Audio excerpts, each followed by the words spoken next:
আসসালামু আলাইকুম। আমি একটি গল্প বলবো, গল্পটি সবাই মনোযোগ সহকারে শুনবেন। এক জঙ্গলে একটি সাপ এবং একটি ব্যাঙ জঙ্গলে ঘুরঘুর করছে।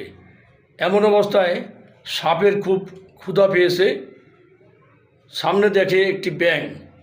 তো সাপ চিন্তা করলো, এই ব্যাঙটিকে আমি ধরে চিবিয়ে খাবো, আমার ক্ষুধা নিবারণ করব।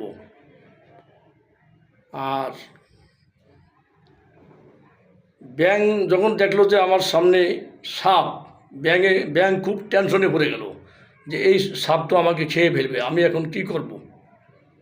তো সাপ আল্লাহর কাছে বলল, আল্লাহ, আপনি আমাকে সাহায্য করেন, আমার প্রচণ্ড ক্ষুধা, সামনে একটি ব্যাঙ আছে, এই ব্যাঙটিকে আমি ধরে খাবো, ব্যাঙটিকে খেয়ে আমার ক্ষুধা নিবারণ করব। আর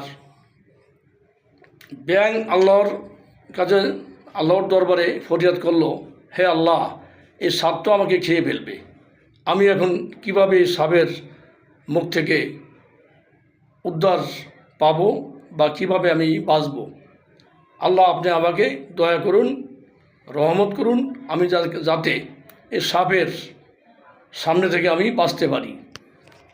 আল্লাহ তো চিন্তা পড়ে গেল, দুজনই আমার কাছে সহযোগিতা চেল, আমি কাকে বাঁচাবো।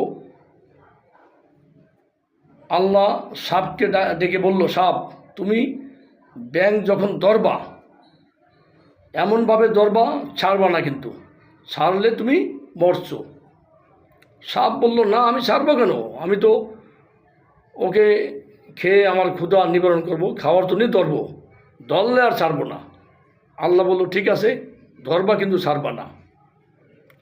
একই সাথে ব্যাঙকে ডেকে বলল, হে ব্যাঙ, তোমাকে যদি সাপ ধরে ফেলে, তুমি কিন্তু কোনো নড়াচড়া করবা না, তুমি একেবারে নিস্তেজ হয়ে যাবা। যদি নড়াচড়া করো তাহলে তুমি মরবা। যেই কাজ, যেই কথা, সেই কাজ। বাইদাবাই সাপ খপ করে ব্যাঙকে কামড় দিয়ে ধরে ফেলেছে। ধরার পরে ব্যাঙ একেবারে নিস্তেজ হয়ে গেল, ঠান্ডা হয়ে গেল, কোনো নড়াচড়া করছে না।